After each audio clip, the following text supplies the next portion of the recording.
had the opportunity to meet Dr. Jessica Wilson. Gosh, it's been what, 3-4 months ago? I got to start 3-4 years, but yeah, 3-4 I know months. it does. It feels like that. And as we were talking, I just knew just your message, who you are. I was like, oh, I want you as a guest. And so for those of you who are watching, those of you who are coming in, we do like to make this interactive. So if you have questions, absolutely put that in the chat. I'm seeing it here on our Zoom webinar. I also see it on the Facebook Live page. Not. You know, every week I say, I'm getting so better at these technical difficulties, and then something shows up. So here we go. We got this. All right. So as I was saying, you know, Jessica, and I call you Jess, and it's so weird, just knowing what I've known about you over these last few months, years, months, and just your message. So you are a veterinarian, and that alone has taken just its own path, its own journey. You were a Dominican Republican, came into New York, raised by a single mom. So you had a whole cultural challenge within your life. And then somehow along the way, you decided to get into bodybuilding and became a professional bodybuilder. And as you're telling me stories, I'm like, you're kind of a big deal. And at the same time, you're one of the most humble people I know. So I just want to say thank you for being here, and just give us a little bit of who you are. Give us a little bit of your story. Thank you so much, Mary. Thank you so much for such a great intro, but more so, you know, for helping create yet another platform to spread this message.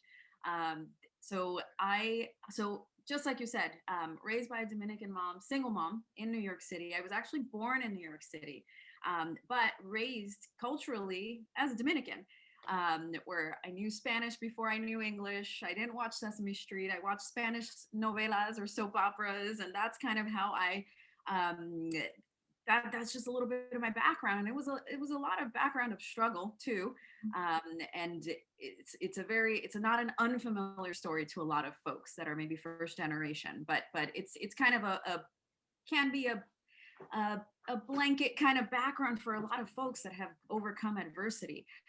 But I was raised by my mom, and she did everything that she possibly could to make my childhood as normal as possible. If that's, I don't even see things as normal or abnormal anymore. They just are the way they are.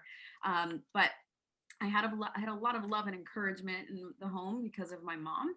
And I had some struggles in the beginning in my, you know, early education in regards to not speaking the language, English fluently, and some other kind of struggles as well, cultural struggles, where I lived. And, you know, we can go down that rabbit hole, but maybe we'll hone in a little bit more on my individual experience. So very, very early on, I knew I wanted to be a veterinarian. I didn't even know the word for veterinarian, but we lived in an apartment building in the Bronx, right by one of the major highways, and downstairs we had a grocery store, and that was it. That was our supermarket. So go downstairs, everything you need is in the little grocery store, and there was always a cat. Mm-hmm.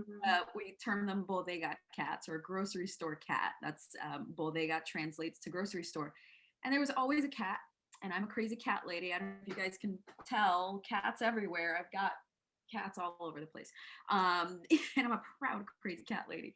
But I would always see this cat or cats, and I'm like, I want one. Oh my gosh, mom, please, let's get a kitten. Come on. And fine, she broke and finally let me have this kitten, and that really solidified the bond. And animals were always attracted to me, and that's very powerful from the energetic standpoint. They always would come to me. There was always just this attraction, and I knew, I'm like, oh, I want to help them. And these aren't like early memories. I was 3 or 4 years old. Like, I don't even know how I remember these things, but it was just knowing in my soul, like, oh, this is what I'm supposed to do. I've got to help these creatures. I've got to be their voice. I'm going to help them. And I knew, being a veterinarian, once I learned that was a profession, that was something real, that was it.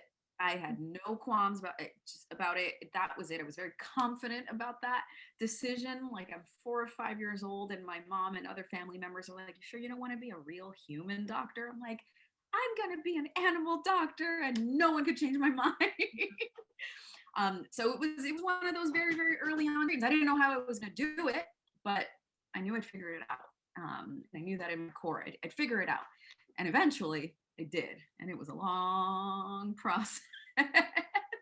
That's a little bit about how the vet med part of me came about. And I've learned so much about myself through the challenges and the successes in that career, in that area, or that career path for me. So it's been pretty cool. Well, and I heard somewhere, maybe you told me or I read it, that you had failed out of veterinarian school twice. Oh, so I didn't fail out twice. No, I didn't fail out at all. I just didn't get in. They wouldn't let me in. So it was, I mean, it still is very competitive, and there are nowhere near the amount of veterinary medical schools as there are compared to human medical schools. At the time when I was applying, there were only about 28 in the United States, in all of the United States. Wow. With class sizes of only about 100 to 120 max. So it was a challenge to get in. So I made use of the time I had, because I couldn't get in right away. And it's a grueling application process. And I was fortunate enough to be able to stay home during my undergrad. I went to NYU for my undergrad studies, and I realized then diversify a little bit. Like, you're going to be in the sciences forever. So I have a degree in anthropology, which I've never used. But it was a matter of like, all right, do something different, have fun with it, because your end goal is going to be vet med. So I applied the first year when I was getting my junior year or the third year of my undergrad studies. And even that was a challenge, because I was failing out of calculus. I would totally fail calculus. But I was actually failing out of calculus, and that was the one time I had a doubt. And but the pivot was a miracle. I was failing calculus, and I thought, you know what, this is it. I'm done. This isn't for me. Like, this one hurdle I couldn't cross over. So I was able to convert it into a pass-fail for the course. And then I took the final, and I busted my butt. Just like if I was going to get a letter grade. And I took the final exam. And I realized I got 100 and however many extra bonus points on top of it. Like, I know I rocked this. And I went and showed it to the professor, and it was like December, right before Christmas time. So offices were already starting to close. It was one of the last final exams. And I just briefly showed my exam sheet to the professor, and he's like, and he knew how badly I wanted to be a veterinarian, or how goodly I wanted to be a veterinarian. And he's like, "This looks good." And that's all he said. So I ran to the admission, or not the admissions, but the offices, and I had to rescind my pass-fail. So I had to write, and this is handwriting, folks, I had to write a 2 to 3 page rebuttal to my, or rescinding, or I don't even know what the word or the phrase would be, but I had to prove that I needed a letter grade here, because I knew I was at least going to get a C or a C plus.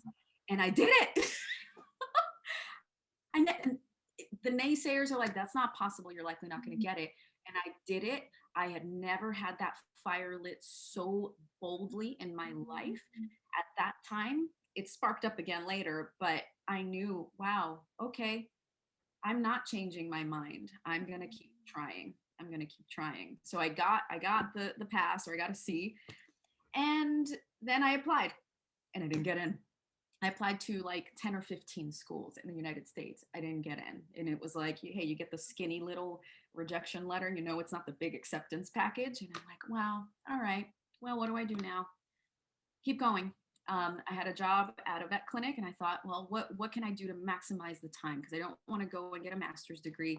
I'd rather just go straight into applying again the following year.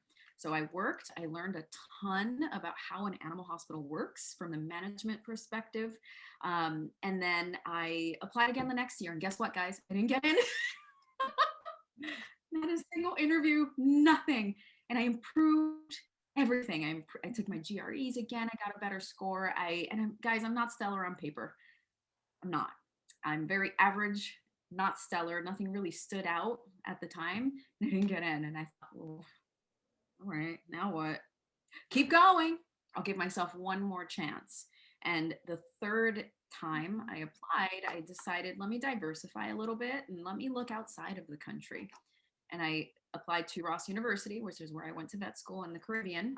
They were the only school, and they're a little different. They're on a different wavelength compared to the rest of the schools, but they were the only school that gave me an interview. And once they met me, it was a, hey, unofficially, you're in. Don't tell anybody. We're not supposed to do that. And I just knew, this is it. I knew I wasn't prepared. So I had to have that extra time so I could really be ready to go, because it was a leave the country kind of situation. So that's what happened. So I failed in getting in several times. I almost failed the curriculum, the prerequisites, but I didn't let it happen. Yeah, that really shows though the fire, the passion, the dream that's inside you. And when you're willing to just fight for it, that's like anyone. When I look at, you have the same, well, and you're a professional athlete, but there's something different that happens with people who are these professional athletes who are just entrepreneurs who are very successful. They have in their mind it's like a so what now what mentality. It's okay, this isn't working, what's another answer? And we get so stuck in there's only one answer. Like people in life in general, we get stuck in this has to be this way. And if we can't diversify, if we can't get into, well, what else could I do? How can I do this? We'll never get to where we want to go. I was reading this morning, and there was a study that said that children, by the time they're 17 years old, they will hear no, you can't, on an average, 150,000 times. And they hear yes, you can, on average, only 5,000 times. So you think about these studies that show it's 30-1. So a child already is raised by the time they're 17 years old, hearing 30 no's to 1 yes. So why do you think that we have such a fear of rejection, a fear of we're not good enough? Because it's already programmed in us at such a young age. And that's just like, it shook me up. And so when I look at just your story, how did you change your mindset, or was that even in there as a child? In thinking about that, I'm not shocked at all, because when I think about my past experiences, even to the point like now, like conversations you and I have had, Mary, where I have PTSD with the no, because it's been no all my life, in personal life, in career, to an extent, it's always been no. And instead, I feel like, man, why don't we teach kids, and I grab this from you, Mary, what's possible? Like, what's possible? Let's focus on the yeses and the what's possibles. And for me, in those moments, because I was also told no a lot at home, in my home life. Part of it was overprotective mom, single daughter in New York City. She didn't know the language. So a lot of it was, all right, we need to, she needed to protect me. So I can't go outside and play. No, because it's not safe. Or I can't participate in this activity. No, we don't have the money for it.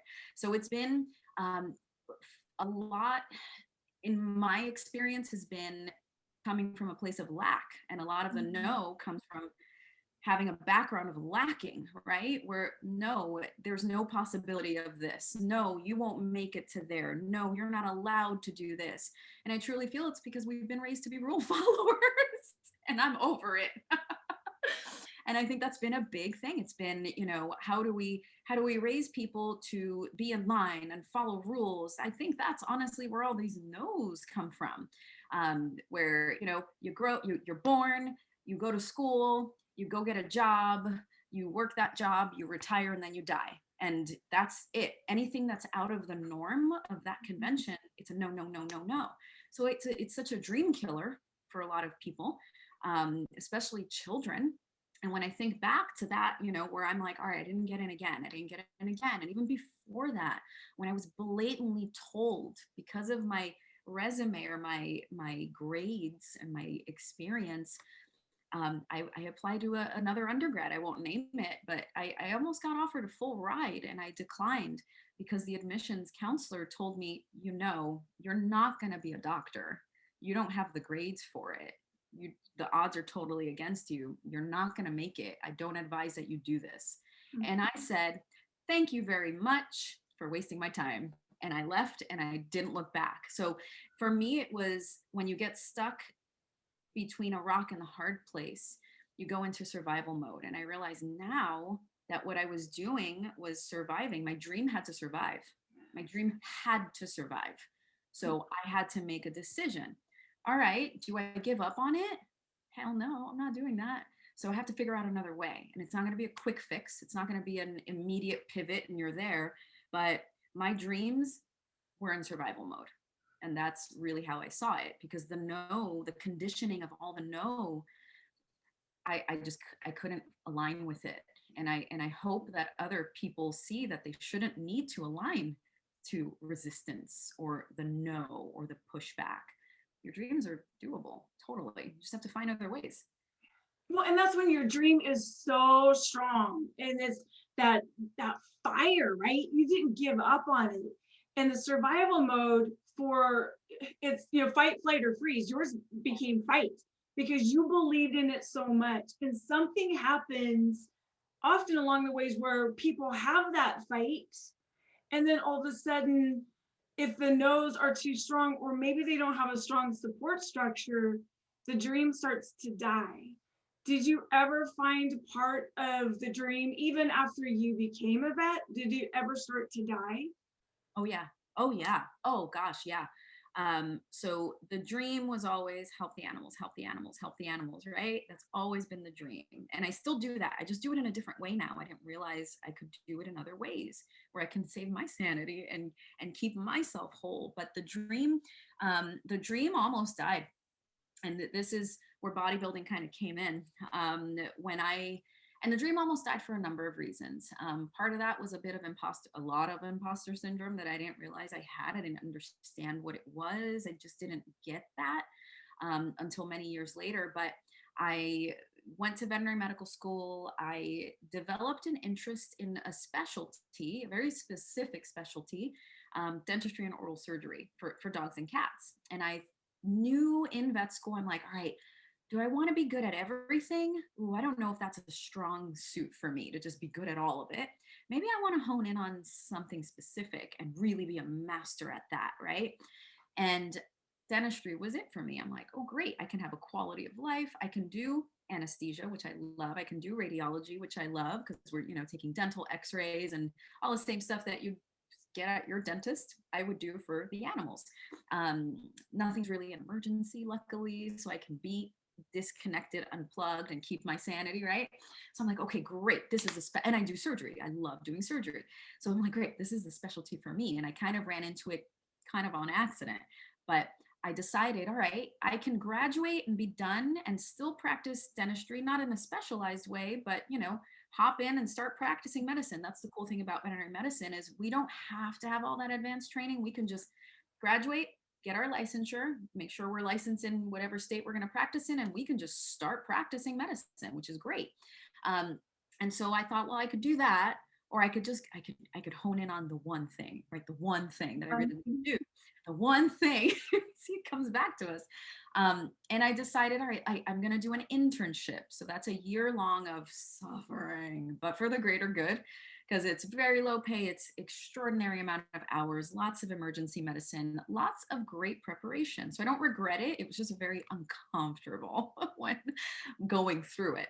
And then I was like, all right, I want to apply to become a dentist. So I need to do this residency. And now this was, I don't know, I'm like the odd bird. I always go for the really really hard and impossible things and somehow miraculously manage to get through, because dentistry and oral surgery and veterinary medicine, very competitive as well. There are only maybe 4 or 5 residencies in the US, maybe the world, and I got one. But third time's a charm. The first one I applied to, they loved me. It was a great fit, but it wasn't my time with them. They said, apply next year, wink, wink. Then I applied to another, and it was a phone interview and a great rapport. We got along, but again, same thing. It was kind of set up for someone else to have that position. I'm like, all right, the day I'm about to sign a contract or a work agreement to do general practice in New York City, where I'm from, I get a phone call from my former mentor saying, hey, we're starting this. It's kind of an experiment. Do you want to be a part of this? Yes. Sign on the dotted line, take me there. So before I knew it, I'm now living in Denver, Colorado. And knowing I'm going to move out to California because that's where I was contractually obligated to be after that was done. And I had a blast, and I was learning so much and helping so many patients, but I was also going through some life changes as well. And lots of stressors, lots. And that's when the dream started to kind of crumble a little bit. I moved out to California, not knowing anyone, by myself, like a complete life change. And I started getting a little burnt out, and it was gradual. I didn't realize it was like the frog sitting in the boiling pot, and it's slowly it's slowly getting temperature's going up. And then before you know it, the frog's cooked, but it didn't know. And I spent about 5 years in this boiling water, realizing that I love what I do and I love helping my patients, but I don't have the support I need, or I'm in a really toxic work environment and I don't know how to get out of it.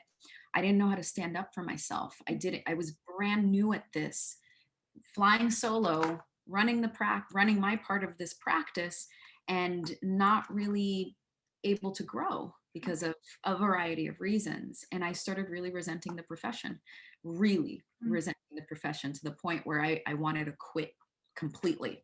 And bodybuilding came into play during that time where I needed to heal. I had some pretty significant health problems due to stress, to the point, guys, where I almost needed a pacemaker.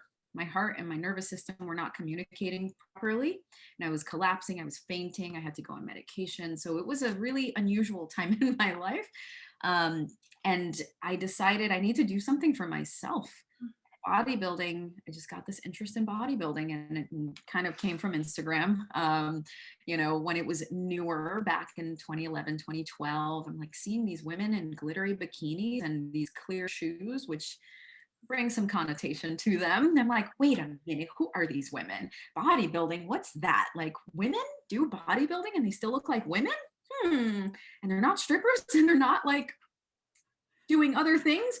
I can do that. I'm going to do that one day. I literally just said that, Mary. I'm like, I'm going to do this someday.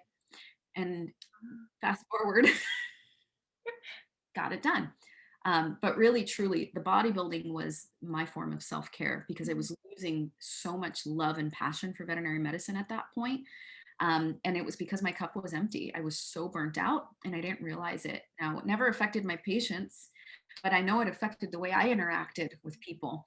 I lost assistants. They quietly transferred to other departments. Like, I could feel people didn't want to be around me. My energy was so negative, so toxic.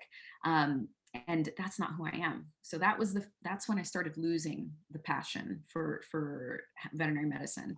Isn't it interesting how we have a dream, and it's like we'll put everything in? There's certain things I just relate to. It's like we just fight. And I look at people in history, they do whatever it takes to get there. And then they burn out. It becomes almost such a pain point. And I love what you said, how you tied it together. It's because we don't take care of ourselves. We give everything to the dream, and there's no balance. And I know I shared this with you, and I live by it. So many people, they live with the or. I have to do this, or I have to do this. And so we're always at making a choice. Well, I can't do this because I'm doing this. And actually, we get to live where we're best is when we live in the and, where we can do this, and we can do this, and we can do this. And usually that's when we're aligned, though. We have to be aligned with who we are. And then all of those areas, they start to just connect. And the passion comes back, the life comes back, because you're living in a space where you're more balanced. Yeah. And the balance, I've converted balance. Anytime I think of the balance, I actually converted it in my mind now to integration. Mm. I was trying to balance, and I think about what you and I had discussed. You're carrying this barbell, right? Because we're going to relate to bodybuilding. You're carrying this barbell and you've got these buckets, right? And you're trying to balance them out when sometimes you just need to remove the plates or remove the bucket, Mhm. and find a pair maybe that match up, and then you'll have better balance. I see it more as integration now, where I've been able to take my original love, which is veterinary medicine, because it's never going to not be part of me. It's always going to be part of me. I'm always going to be involved in some capacity. But now taking the self-care, what I personally do for self-care, I now am at the point where I can't have one without the other. I Mm. can't do it. And I know there are other routes for me, but to find a niche within both, right? In bodybuilding and then within veterinary medicine, I've been able to integrate. Mm. And I even had a question from a young lady yesterday, because I did go into the office yesterday, and we're training new people for the company I work for, Just Food for Dogs. And she, I was introduced as, hey, I'm one of the veterinarians on the vet team, and oh, I'm also a professional bodybuilder. And I could see she had this big, like, gallon, bigger than this water jug. And it's like, people don't normally walk around with big gallon water jugs. So I'm like, all right, she's taking care of, something's going on here. She's taking care of herself. And she had this question for me, and it was such a fierce and attentive energy from her, because she really wanted to know, like, how do I do it all? How do I do it? Like, she's like, Dr. Wilson, how do you manage to do all of this? How do you manage to be a professional bodybuilder and be a vet, and like the hours that you put in? And I'm like, you know what? You make priorities. You make what you want to accomplish a priority. So I know I take care of myself first. It's the first thing I do. I wake up, I take care of me first, fill my cup, Mm. and then I have the energy, I have the stamina to do everything else.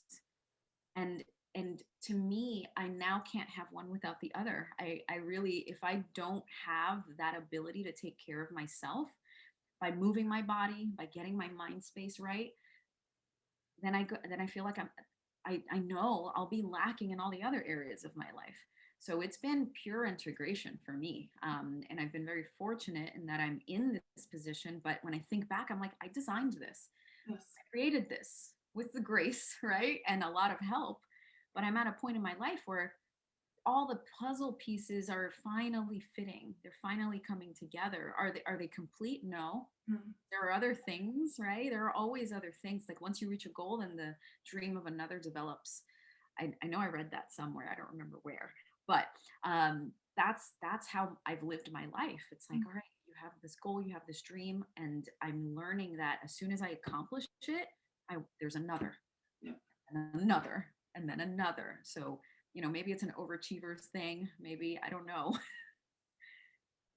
You and I were just talking about this piece, exactly what you were saying. This is a great segue. So when you have a dream and you have a goal and you go after it and you crush it, because you just took second in one of the bodybuilding tournaments that you just did, and now you're on a little break. Human nature is, when we have a dream and we have a goal and we go after it and we're done with it, then we don't know what to do. So how do you reset? What do you always have something in play? No, not always. Not always. And man, if 2020 taught us anything, it taught me to just kind of sit in the space you're in, and the inspiration will come to you. For me, what I've learned, well, I'll talk about bodybuilding specifically, because vet med, it's just, I treat it a little differently. My mind and my heart just kind of treats it a little differently, because it's never stopping for me. But for like those specific goals for me in bodybuilding, for example, so I know I had a few shows aligned that I knew I was going to do. But I was so well prepared because I've been focusing on the preparation versus the end goal, or making the preparation of whatever my goal is more important than the actual goal. And that has definitely helped a ton, because those shows that I did extraordinarily well in were shows I didn't plan for. I didn't plan for them. They were a goal that I didn't even have on my radar, but I was so well prepared that I jumped in. And guess what, guys? I did very well. And part of that, it's not because, hey, I just happened to show up. No, it's because I was so tuned in to the preparation. So now, as Mary said, I'm on a little bit of a break. I did 4 shows pretty much within 5-6 weeks, which is taxing, can be very taxing. And I learned this past week how taxing it actually was, because I thrive off the momentum. And I had been doing so well because I was in go, go, go mode. Like, right, the process is there. I've got blinders on. I'm going to hit the next show and then the next show and then the next one. And then when I got this break, then, okay, what happened to the goal? What happened to the goal? Oh, okay.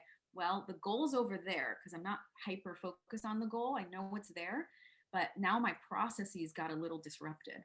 I think that's what threw me off. I was talking to Mary before we hopped on, and this past week I was fatigued. I was exhausted. It's like my brain and my body kind of took a moment to power down a little bit, and I wasn't aligning with all of my processes. And for me, those processes are rest, getting the endorphins from the training, and my nutrition. And my nutrition kind of went a little this way, and I was eating some processed foods, things that my body's just not used to doing. So I could see why my momentum kind of de-escalated a little bit. And then this morning, I kind of woke up and I'm like, oh, I have to show up for you guys. I'm showing up. That re-energized me a little bit because that was a goal for the day that was very close and very tangible and very important for me. And I know for you, Mary, as well. So that re-energized me. But the goal, you know, when you're done competing, that happens very frequently. We're like, all right, the goal, where's the goal? What's the goal? Or maybe you're hitting a longer off season, we call it, which is really the building season. And it's like, okay, I don't have another show for maybe 6-7 months. It's very easy to lose that momentum. But if we continue, like my lesson from last week is keep on going with the process, girl, because then you'll be up to par to feel good in all the other things that this bodybuilding has helped enrich in my life. So processes, that's how you kind of stick to it. The goals are always there, but if you master the process, you're just going to have a better quality of life. I really feel that. There's a book that I read years ago. It was actually recommended by one of the college coaches that we work with, and it was called Burn Your Goals. And it goes right along with what you said, is that the goal, when people get focused on the goal, the end game, first and foremost, there's expectations, the not good enough, the fear of failure all shows up. And his whole thing was burn the goal. Yes, you have to know where you're going, so you have to have a vision, but you focus on the process. You focus on, and my terminology is the 1%. When we know every day what we are committed to, what's that 1%? What can we do 1% today that will help us get to where we want to go? And the goal has to be it fit into a bigger vision, right? Because if it's just the goal, when it's done, it's like, well, who are we? What do we do? But I love what you just said. When you focus on the process, and the ones that you did really well in, you weren't even focused on the goal, which goes into the analogy. When you focus on the 1% and you just show up and be who you are, that's where we're most brilliant. Yeah, exactly, at that 1%. And that has been magical. And you have helped, because it comes from, oh gosh, what's the book? The 1%. The Atomic Habits. Atomic Habits, that's it. I'm like, it's the 1%, the Atomic Habits. And I recall we had talked about it and we honed in on it, because the 1%, guys, it's absolutely, it's fact. I'm going to say it confidently. If you focus on 1%, if you give 1% of something your 100% effort, it's going to change your life. It's going to change your life. And, you know, when we do our check-ins, it's like, all right, what's the 1%? What did you hone in on? And so for me last week, my 1% was sleep. Sleep. That was the one thing. I wasn't going to boggle my mind with all the other things that I could be doing and giving 1%. But for me last week was sleep. Give it everything you've got. That's your 1%. Because of course I'm doing all these other things too, but it's like, all right, I'm going to focus on that. And it's made such a huge impact. But even day in and day out, the way I train, what's 1% that you can do differently, that's going to have a monumental, or it's going to give you a monumental shift in the desired direction, right? Because there's no good or bad. It's just what you want. So yeah, the 1%, honing in on that has been life changing for sure. So how does the 1% tie into the topic of learning how to show up can change your life? Like how does that all work together? Well, well, 1%, sometimes just showing up is the 1%. Simply, like when you think about, all right, what are all the things that you can do to improve something in your life on any given day, any given moment? Sometimes you just, as scary as it can be, sometimes just putting yourself out there and just showing up could be that 1%. Now, sometimes you need a cheerleader, and that sometimes has to come from within. So maybe it's an action, right? Aside from just showing up, because showing up can be so many different, you can do it in so many different ways, right? You can write that email, you can do that podcast, you can send that voicemail, you can make the call, you can, there are many different ways of showing up. But sometimes you have to sit back and think, well, what prevents me from showing up? What is it? Is it that I am tired? Well, maybe your 1% is you need to focus on rest more. Is it maybe that I have feelings of anxiety, and I'm not coming at this from a medical professional's point of view at all, but more so of like, maybe you have some things you need to work through. Maybe your 1% is seeking help, right? Maybe you have too much going on. Maybe your 1% is delegating, which I am working on. That's a work in progress. But it's about thinking, all right, what can I do? What can I do? And that's what I feel has been the most impactful. It's like, you just gotta figure out, what are you trying to do and what can you do to get you closer to that? And that often is that 1%. Mm-hmm. I know you coach and work with a lot of the athletes. So talking about showing up, because showing up, as you just said, can mean a lot of different things. What happens when people, they don't want to show up, that they failed, that they're exhausted, they've lost the fire? How do you coach? How do you teach people to show up? Well, I will often hone in on their why. And I don't even ask them to share it with me. I just always nudge them to remember, well, think about why. Like maybe it's backstage, or maybe even before that, maybe it's through practicing posing, right? Because everything we do on that stage as bodybuilders, it's all non-verbal communication, it's all physical cues, it's body language, it's facial expression, and of course hitting your posing so that your physique displays in a way that is favorable to the judge's eye, right? It's a subjective sport, right? We're going to have different preferences, but maybe in the practice of it, they're getting discouraged. Maybe they're not hitting their poses. Maybe they're having feelings of doubt. And then I always have to kind of hone them in, like, all right, why are you doing this? Think about your big picture goal. What's the goal? So that's when I hone in on the goal, right? And then I reel them back into the process, because what they're doing in practicing is mastering the process that's going to get them to the goal. So that's one way, which is a little less pressure because it's not like show day.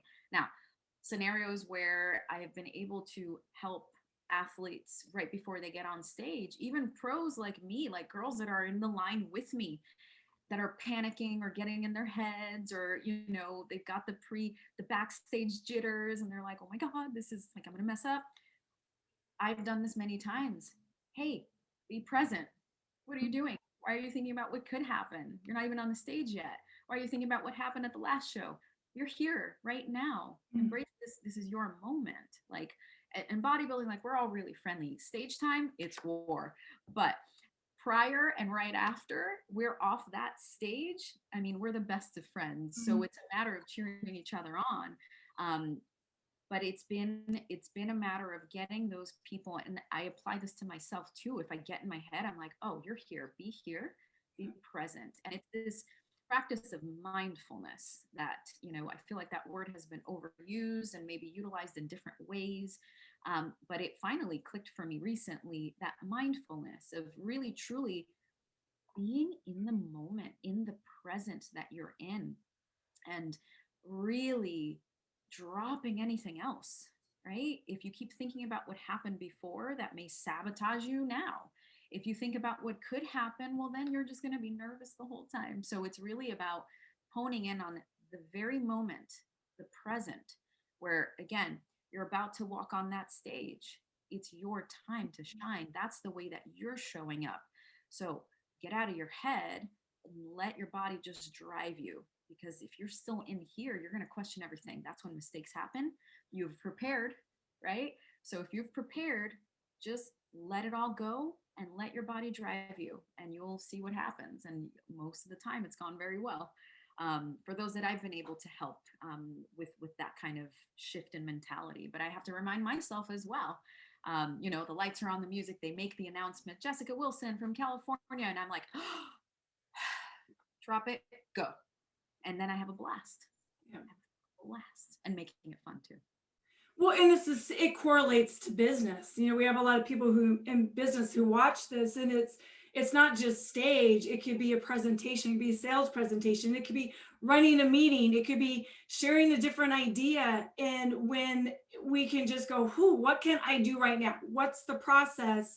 I've been huge on reading. I'm a huge John Maxwell fan, and he was talking about how success actually is one of the biggest detriments to our personal growth, because it keeps us locked in, it's not the growth. We get stuck in what we were instead of moving forward. So it actually keeps us stuck from continuing to move forward, or it can create complacency.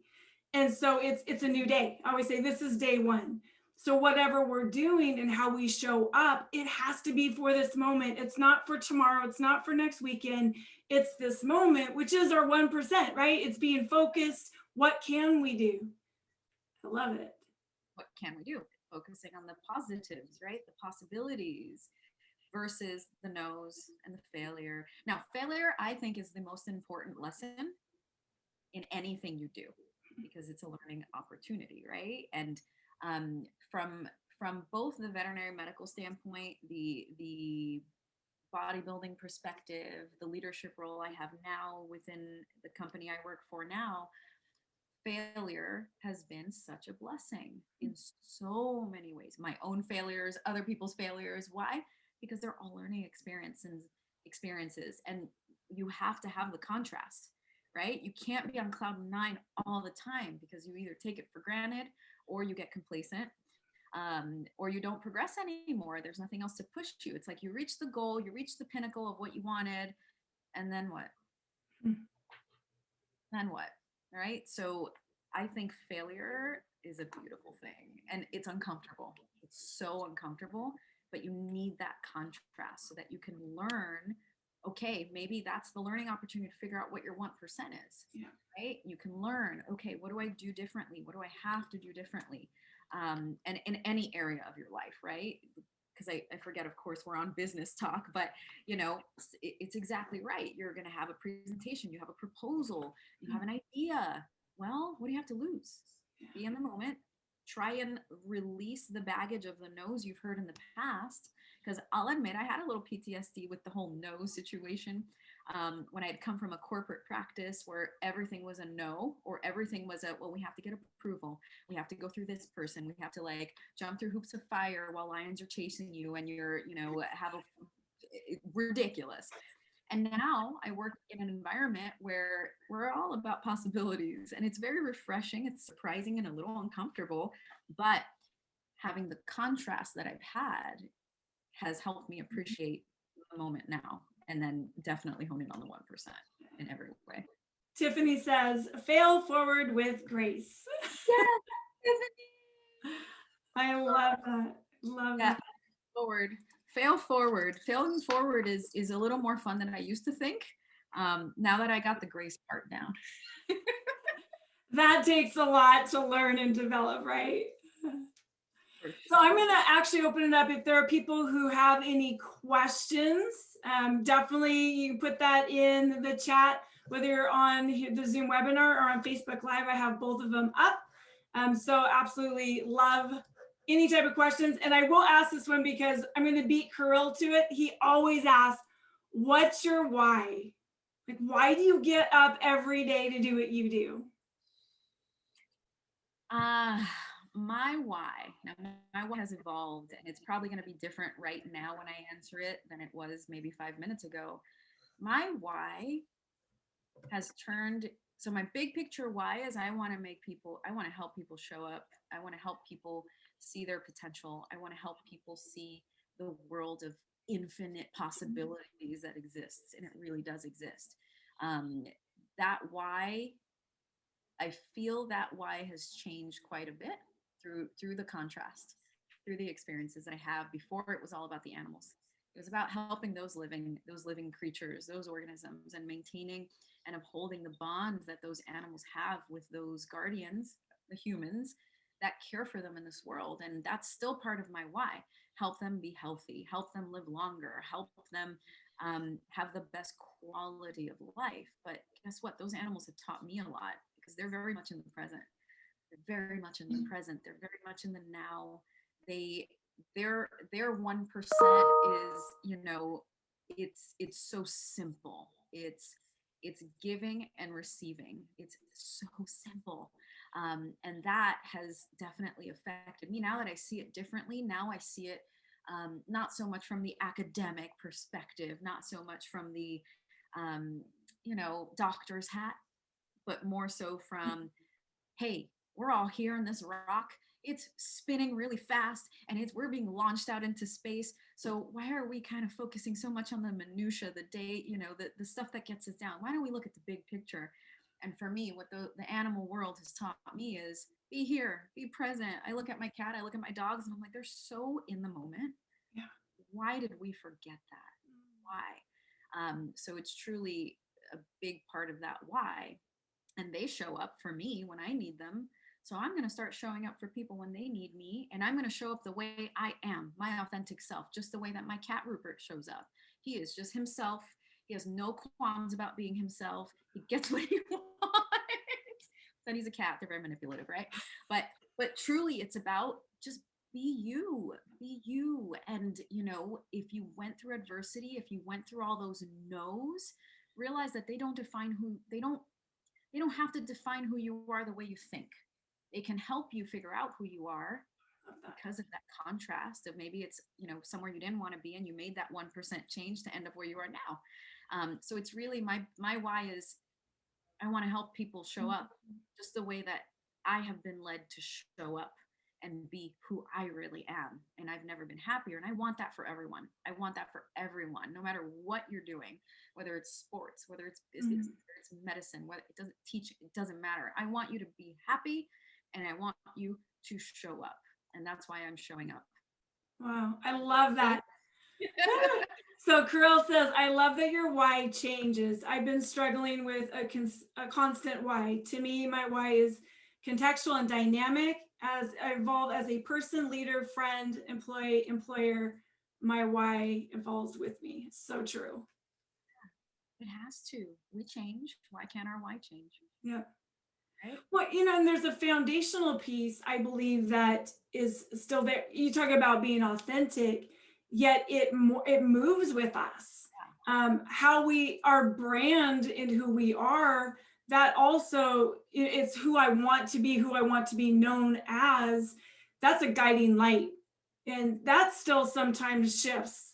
Going, okay, so who am I today? What role am I playing? What do I want people to know about me? Yet it still needs to be consistent and authentic with you. And a lot of people, though, they don't know who they are. So in order to show up, they have to know who they are. Well, they're figuring it out along the way, but it goes into the 1%. So who am I today? What can I do?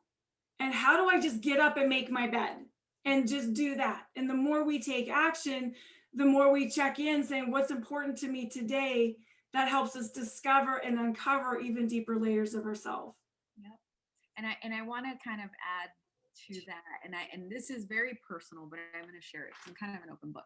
And Mary, I think you're going to know what I'm doing here. But part of, why my why has changed and why I absolutely am a supporter for it being dynamic. Absolutely, because we change. We're different as we mature, as we learn, as we grow, as we age, we change as we have different experiences as well.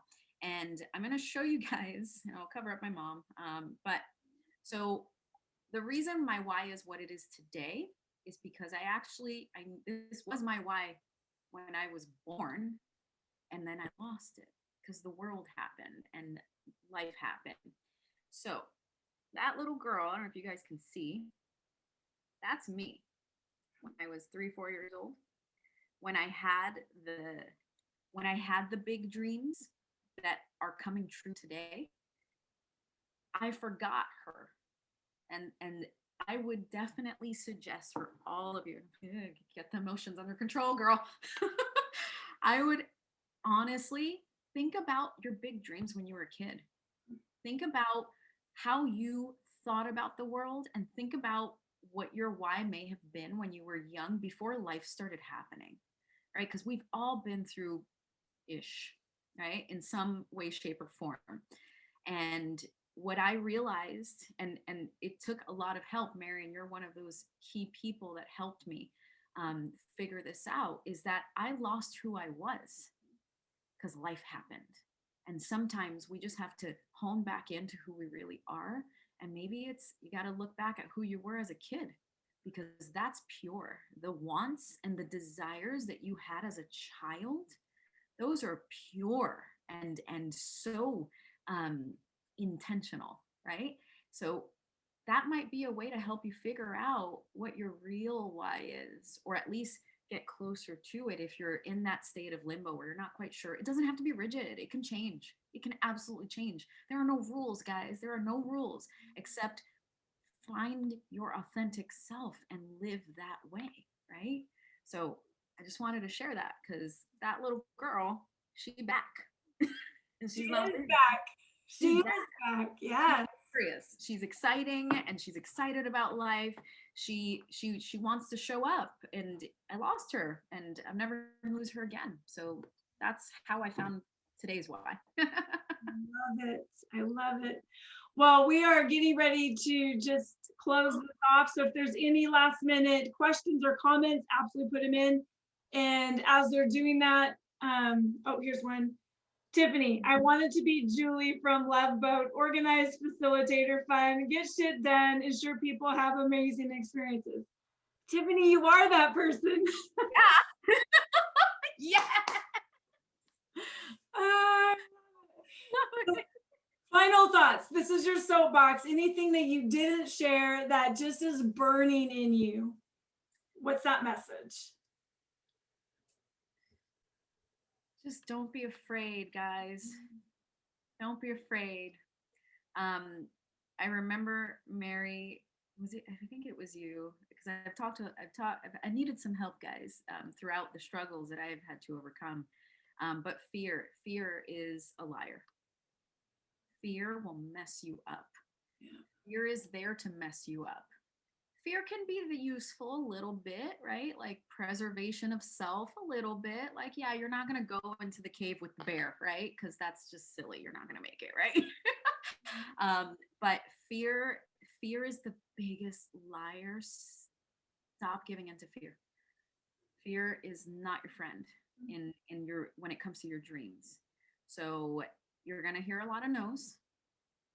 And we know statistically that's right. We're going to hear a lot of no's, but don't let no turn into fear. Because the second you let a no turn into fear, that's when you stall.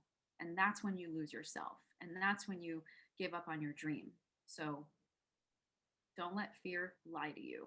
Instead, focus on what you can do. Look at that baby version of you, the big dreamer. Look at that. Look inward. Journal it, write it, draw it, talk to somebody. Doesn't matter how you go about it, but start digging and start searching for who that fearless version of you was. Have mine too. So don't let fear mess you up. You can achieve your dreams. They may change, and that's okay. But don't let fear stop you, because it's not real. Ooh, that was so good. I needed that message this morning. I was like, I'm getting emotional. You know, Jazz, I just am so honored to know you and just to watch the growth in you over these past few months. You're so inspiring. And they shared this with you before. You're one of these people who you have a growth mindset. People talk about having a growth mindset. You have a growth mindset. You embrace the journey. You actually embrace failure, and it's like, okay, what else can I do? What can I learn from it? Doesn't shut you down. Listening to you when you go within the shows, you always are other people's champions. And even when you're out there doing the best you can, it's never about you. It's always about the group, the girls, the team. And I watch even with Just Food for Dogs, and that's your heart, just getting to know you. You talk about the authentic self. And I agree, you know, Crow was saying, this is so great. Thank you for sharing your journey. Thank you for letting people see you and know you. And I know that this message is going to bless so many people. Tiffany Ayoko, she is a light. She is that powerhouse, and keep letting that light shine. Keep letting that light shine. We're going to upload this on YouTube. So it'll be there. It'll stay on my Facebook Live. So if you know people who need this message or deserve to hear the message, absolutely share it.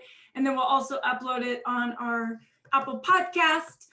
Next Tuesday, we have a gal by the name of Kristen Kane. She's amazing. And her whole expertise is she is a wardrobe designer. So she helps people understand just how to simplify what looks good on them. And her whole belief is when you take care of yourself, right? The inside, your wardrobe, your closets, the outside takes care of itself. You become better, stronger. So her whole topic is going to be how to simplify your wardrobe, which helps you simplify your life. So she'll be on next Tuesday at 9:00. Again, thank you everyone for being on here. So great, Jess, so great. I am just honored to know you. And I'm going to take your advice. Fear is a liar. Show up with whatever I can do today, living that 1%. Right. Thank you, Barry. Thank you so much. Thank you for leading me. Thank you for inspiring me as well. Goes both ways. Thank you for helping me show up. You mean a lot. You mean a lot. And for all of you guys watching, show up. It's fun. It's fun. You're not alone. No. We're here too. So just show up and have fun with it. Have fun with life again. Awesome. Melissa says, great job. Absolutely. Thank you, everyone. Have an amazing rest of your day and week.